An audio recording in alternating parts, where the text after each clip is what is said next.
Hey everybody, this is Shawn at Shawns Fishroom. Today we're going to do a video in conjunction with Trevor O'Shea at the Wonder of Cichlids. As you may know, I've made several trips to Boston to help Trevor do jobs at his fish room, and one of the jobs we've done in the last few trips is put contact paper on his aquariums. And what that does is that when it gets wet, it doesn't peel off, it doesn't have any issues, it stays nice and sturdy to the back of the tank.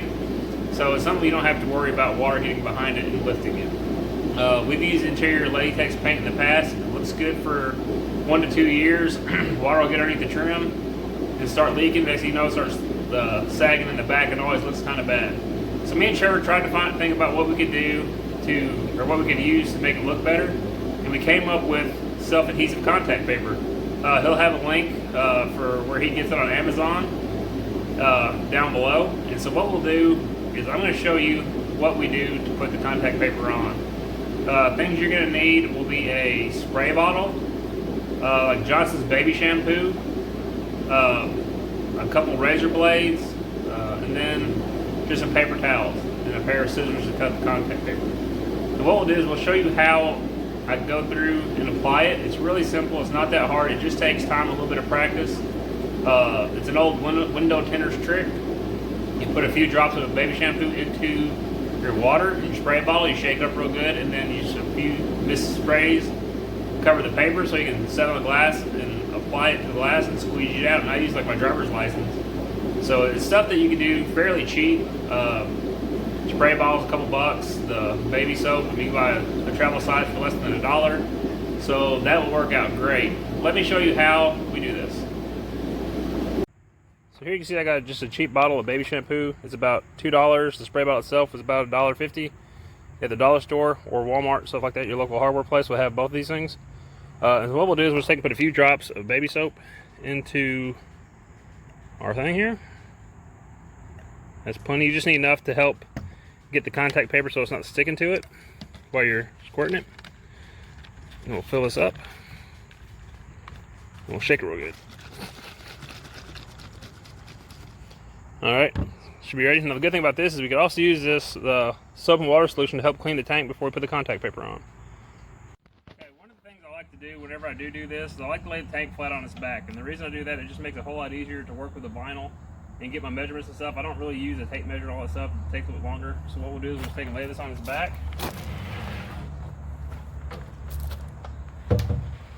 Slide it up. Then we'll take the contact paper.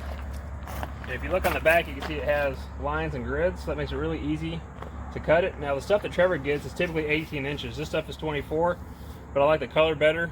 It'll match closer to what I already have in there. So here's what we'll do is we'll take this. As you can see, this edge right here is black. So all we gotta do is get our contact paper to that edge, close to that edge there, and it'll hide behind the back, and I'll just take and roll this out and then find a line that'll work. So you can see I've got a line here, and it comes all the way through, and I can just follow it back to here, then just cut it there.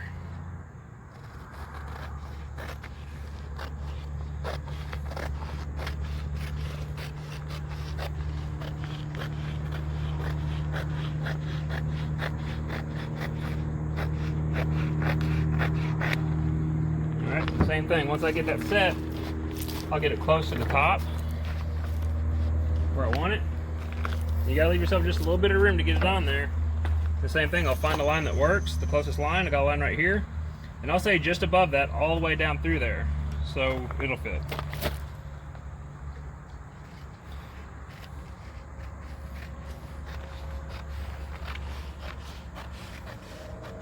This is where you gotta really kind of watch what you're doing and try and follow the line.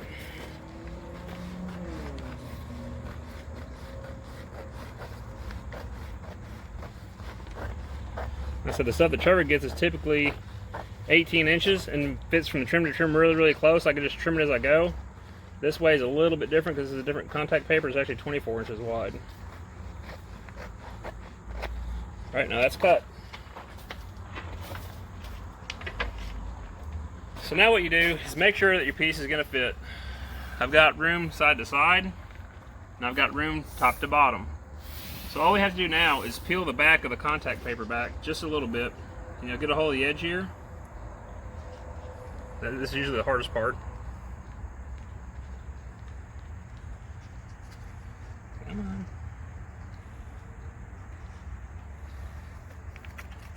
Just peel it back a little bit. Try not to get any creases in it while you're going.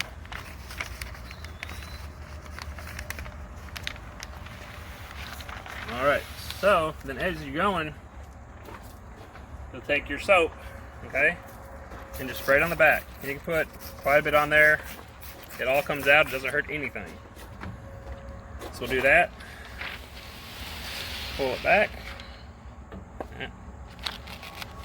This happens from time to time, it's not a big deal. Pull that off. There we go.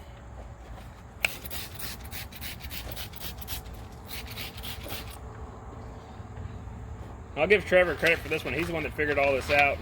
He actually bought the contact paper, then he asked me if I could find a way to put it on there. And at first, we couldn't think of a good way to do it.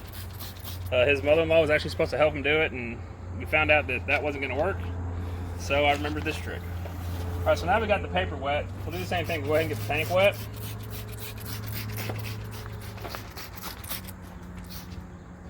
And just a nice little coat there. And so now what you want to do is you want to make sure and get this to line up just like that. You put it down. You see you could actually move it around. It lays nice and flat. And see, I like to make sure it's closer to the bottom because the top you typically can't see it. The bottom you can. Your water line will usually hide the top, so we got a really good fit there. Now all you gotta do, got my driver's license here. All right, once you're happy with where it lays, both edges are good, the margins are good, it'll hide behind that. You just take your driver's license or squeegee or whatever, and you see this, the water comes out of the end. You see how nice and flat that lays? Now you just do this again, just keep running over it. Water comes out every time. Bubbles come out.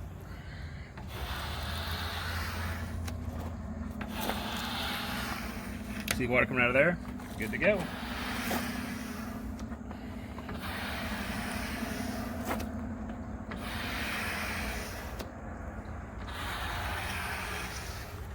And we'll kind of let this just go real time so you can see how long this actually takes. It's not very bad, is it? It goes pretty quick. The same thing here, you just pull it back. Now we did something for Trevor with black, it was a black leather finish. And at first we were kind of giving his wife a little bit of a jab about it being too textured. And it actually turned out really, really nice. And then the next day, once it dried, all the air bubbles and stuff were out of it. Because at first we were kind of worried that it would be kind of hazy and dirty looking. I'm sure y'all have seen the videos that Trevor's posted here lately of his fish room with his new fish with the new black backgrounds. Turned out awesome. So, and what you do is just kind of run this a couple different ways, trying to get as many of the air bubbles out as you can. You can see this has a little bit of a texture to it as well. There are some that are completely flat, completely smooth. And see there, you can, I don't know if you'll see it on the video, but there's a bubble right there. That's why you keep going over. See where it pushes out, see the water come out? There's some more. The more of these you can get out, the longer that will last and hold up better. So, and then another trick, once you get this done, you can put tip the tank back, and you can look at it on the inside and see if there's any air bubbles, stuff like that.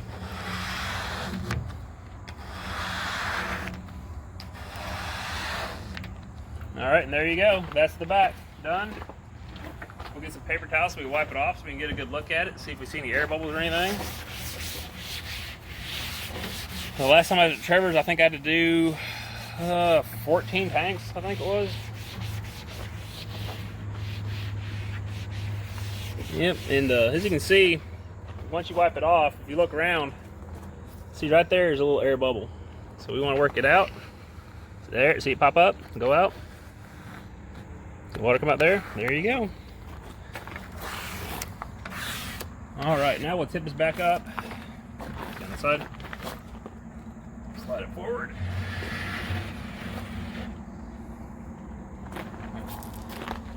And now you can see just how nice that looks in there. Man, it really nice and flat. You look around, see if you see anything. If you do, good chance to push it out. You know, because you look through it, and see stuff, and as you see it, you can get it out of there. If you see any air bubbles, and even like the next day, you can still get them out of there. So it's not a problem. Usually within about 24 hours, all the water will dry out of the back of it, and it'll be good to go. I also like to do the sides, so if you want, bear with me. We'll do the sides as well. Do it real quick. Just show you how long it takes for one tank. We'll do kind of the same thing here. I think this is pretty well square either way. So what we'll do is we'll just pull this out. Same thing. Now I'll have to show you here. You see these lines? That's the silicone sticking out, and so we can't put it onto that. Same thing back here. So what we have to do is we have to cut it just shy of that. And once you put water in there, you can't see it anyway, so it's not really an issue. So what we'll do is we'll get close to there, pull it come down, and you can see this line here. So I can say just past that line a little bit and cut it straight down. That should work. So what I'll do is I'll just take and notch it where I want it. Right there. Now bring it over to the table.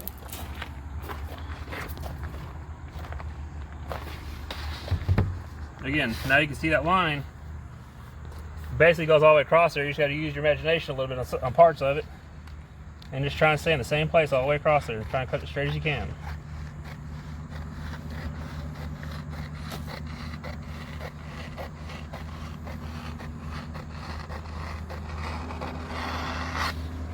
There we go. Go back over. We'll take and wipe this side off real quick. Make sure it's good and clean. And this baby shampoo works really good for cleaning the tanks as well, so that's another positive to having it. It's also safe if you get any on the inside. It's not gonna hurt anything. Wipe it off real good. Nice and clean. All right, so again, what we'll do is go ahead and just mist the outside, get it wet.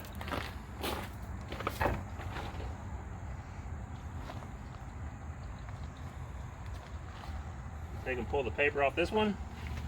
Again, that's usually one of the hardest things to get started.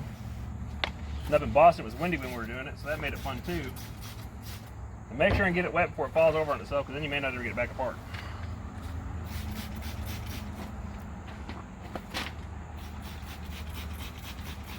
Like I said, you can't put too much soap water on there, so don't worry about that. All right, so now, I forgot to cut it for height, but that's okay. We'll show you a different way to do this. All right, so now you got this on here. Get it to lay down.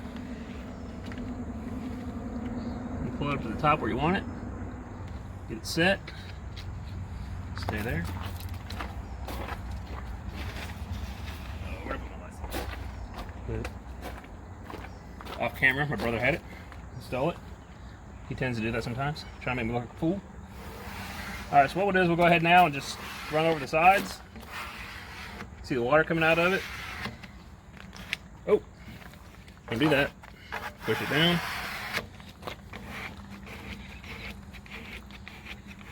Just get it close to the bottom. Come up.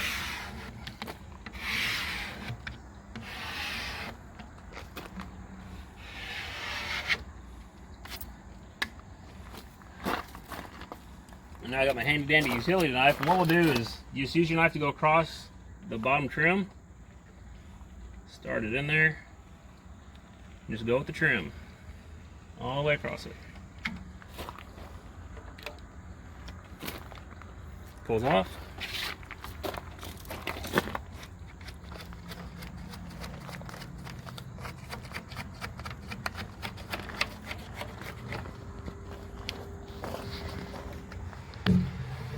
Make sure it gets pushed down the inside.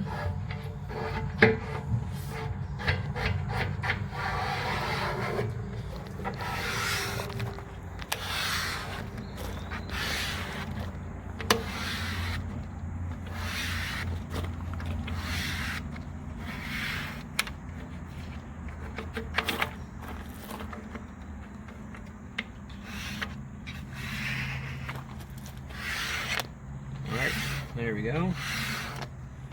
I believe that's down. Now I won't bore you with the other side. It's exactly the same thing. I mean, this side took 3 minutes maybe, if that. They went really well. And he can show you from that side kind of what it looks like. really nice. And then once you get in the fish room, of course, you won't be able to see the transparency as bad, but you get it against the other tanks, it'll look good. The best thing about it, water can get on the backside now, and it's not going to hurt anything. It's not going to sag, it's not going to peel, it's not going to fall off, or any of that stuff. So, all right, and there we go, guys. The whole tank is done. Now you can see it turned out really nice. Good clean lines. That's what I really like about this more than painting, is the lines across the top and the bottom, man. They're just straight, and it looks so good. And this color will definitely look better with the fish in it versus the black tanks I have in there. And so that'll be the next step that I have to go through, is start breaking a couple of tanks down. What we'll do is just do one at a time. We'll take this tank, replace one of the black ones, peel the paint off, put the vinyl on, replace the next tank, just move on down the line. I've got 10 tanks to do that way, and every one of these tanks I plan on doing with the same vinyl. Like I said, Trevor has a good link for Amazon. I'm sure he'll post it below. That way you can look it up. And I appreciate you guys following along with me. We've had a lot of people asking how we've done this, and so this is just our way to try and pass it on to other people. Share the information, because that's how we all get better and do this stuff. You know, this isn't something that we invented. This is something we figured out for ourselves after, you know, seeing some other things that were done. Kind of trial and error. At first, we tried to put it on without any spray, which was just really bad idea. You lay it on there, it would stick. You couldn't move it, and then it would just wad up. We actually wasted a few runs of 6-foot paper trying to figure it out before, like, oh yeah, I remember back we used to tint windows, you could use baby spray or baby soap. So that's what we did. I hope you found this video interesting, and let us know in the comments and stuff like that what you guys think, if this will help you along or not, because, you know, that's mainly what we're wanting to do here, is pass information on to other hobbyists and make it easier for them in the future. So if you like it, give it a big thumbs up, like it, give either me or Trevor a like, subscribe, and y'all have a good evening. Thank you.